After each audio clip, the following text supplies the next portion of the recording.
বন্ধুরা, একটা নতুন ভিডিওতে তোমাদেরকে স্বাগত জানাই। আজকের ভিডিওর যে টপিক সেটা হচ্ছে যে আমরা ফ্রিতেই কোনো রাউটারের সাথে ওয়াইফাই কিভাবে কানেক্ট করব। ফ্রিতে ওয়াইফাই কানেক্ট করা তার মানে হচ্ছে যে আমরা পাসওয়ার্ড ছাড়াই ওয়াইফাই কানেক্ট করতে চাইছি।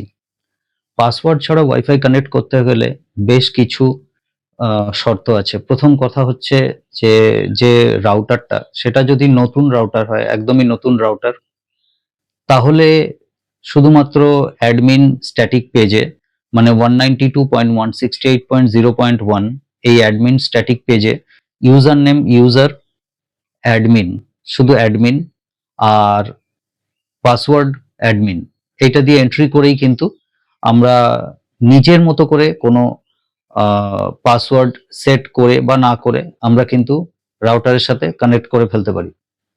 তাহলে এটা একটা প্রসেস গেল। সেকেন্ড প্রসেস আসছে হচ্ছে যে যে রাউটারটা আছে তার পেছনে যদি পেছন দিকে যদি WPS বাটন থাকে, WPS বাটনকে যদি 10 সেকেন্ড কন্টিনিউয়াস প্রেস করে রাখা যায় যখন পাসওয়ার্ডটা পাওয়ার অন আছে, তাহলে পাসওয়ার্ডের যে কোনো পাসওয়ার্ড যদি সেট করা থাকে রাউটারের মধ্যে সেটা সাফ হয়ে যাবে, মুছে যাবে। তখন কিন্তু যে কোনো পিডিএ ডিভাইস, মোবাইল ডিভাইস বা অন্য কোনো রাউটারের থেকে ওই রাউটারটাকে ডাইরেক্টলি কানেক্ট করা যাবে, পাসওয়ার্ড ছাড়াই কানেক্ট করা যাবে। নেক্সট প্রসেসে আসি, ওয়াইফাই ম্যাপ।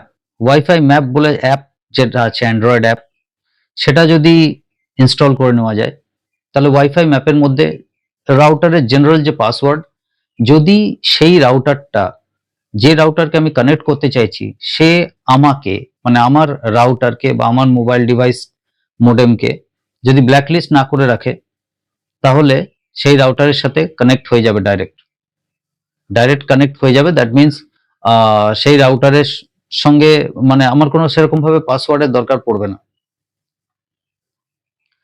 আরেকটা ব্যাপার আসছে যে আমি যদি মানে সেটা হচ্ছে ওয়াইফাই ম্যাপের ক্ষেত্রে, কারণ ওয়াইফাই ম্যাপে আমাকে দেখিয়ে দেবে যে ওই রাউটারটার কোনো পাসওয়ার্ড আছে বা নেই, থাকলেও দেখিয়ে দেবে, যদি কি পাসওয়ার্ড আছে সেটাও দেখিয়ে দেবে। কিন্তু ওয়াইফাই ম্যাপ যে অ্যাপটা আছে, সেই ওয়াইফাই ম্যাপের অ্যাপটার কিছু লুপ হোলস আছে, যেমন হচ্ছে যে ওটা সমস্ত এলাকাতে সমস্ত মোবাইল ডিভাইসের ক্ষেত্রে ওটা কাজ করে না, এটা একটা লুপ হোল আছে। নেক্সট একটা প্রসেস আসছে, আমরা একটা কাজ করতে পারি, সেটা হচ্ছে যে আমরা ওয়াইফাই এর সেটিংসে যেতে পারি। যে ওয়াইফাইটা সিগন্যালটা দেখাচ্ছে সেই ওয়াইফাই এর সেটিংসে যেতে পারি, মানে ওয়াইফাই ডিভাইসটা যেটা দেখাচ্ছে রাউটারটাকে আমার ওয়াইফাইতে, আমার মোবাইলের ওয়াইফাইতে, তার সেটিংসে গিয়ে আমি একটা কাজ করতে পারি ওয়াইফাই সেটিংসে, যে ডাইনামিক স্ট্যাটিক থেকে আইপিটাকে আমি ডাইনামিক করে নিতে পারি। প্রথম কথা, ম্যাক অ্যাড্রেসটা অটোমেটিক থেকে আমি ম্যাক অ্যাড্রেসটাকে ডাইনামিক করে নেব।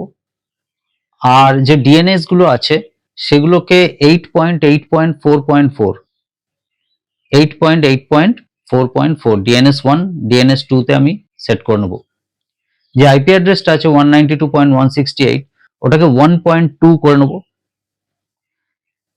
আর প্রক্সি যেটা আছে সেটাকে আমি স্ট্যাটিক থেকে ডাইনামিক করে দেবো। তাহলে একটা কি হবে না, যে সেটিংসটা হবে এখন আমার ওয়াইফাই এর, সেই ওয়াইফাই এর সেটিংসটা কিন্তু যে কোনো রাউটারকে কানেক্ট করে ফেলতে পারে, যে কোনো রাউটারকে কিন্তু কানেক্ট করে ফেলবে, এবং সেই জন্য কিন্তু ব্যান্ডউইথের কোনো কম বেশি এসব কিছু হবে না। যদি 300 Mbps এর রাউটার হয়, 300 Mbps এই কিন্তু কানেক্ট করবে। আরো একটা প্রসেস আছে, সেটা হচ্ছে যে নতুন রাউটারের কথা ছেড়ে দাও, যদি যে কোনো একটা রাউটার আছে যে রাউটারটার সাথে আমার আগে কানেক্ট ছিল কিন্তু এখন আর কানেক্ট নেই, আগে কানেক্ট ছিল এখন কানেক্ট নেই, তাহলে তার রাউটারের পাসওয়ার্ডটা কিন্তু আমার মোবাইলেই দেখা যাবে। আমার মোবাইলের যে ওয়াইফাই এর সিগন্যালটা দেখাচ্ছে তার পাশে যে কোশ্চেন মার্ক বা বিস্ময়সূচক চিহ্ন এসছে, সেখানে ক্লিক করলেই কিন্তু একটা কিউআর কোড দেখাবে। অনেক মোবাইলের ক্ষেত্রে সেই কিউআর কোডের উপরেই পাসওয়ার্ডটা দেখিয়ে দেয়, অনেক মোবাইলের ক্ষেত্রে শুধু কিউআর কোডটা দেখায়। এই কিউআর কোডটা নিয়ে গিয়ে আমি যদি গুগলের মধ্যে সার্চ করি যে find the wifi password with uploading QR code, তাহলেই যে কোনো ওয়েবসাইট চলে আসবে, যে কোনো ওয়েবসাইটে তুমি কিউআর কোডটাকে আপলোড করে দাও, তোমার পাসওয়ার্ডটা দেখিয়ে দেবে যে রাউটারের সাথে আগে কানেক্টেড ছিল। সেক্ষেত্রে তোমার আর নতুন করে পাসওয়ার্ড লাগবে না, মানে তোমার নতুন করে পাসওয়ার্ড সার্চ করতে হচ্ছে না, পাসওয়ার্ড তোমার কাছে অলরেডি আছে।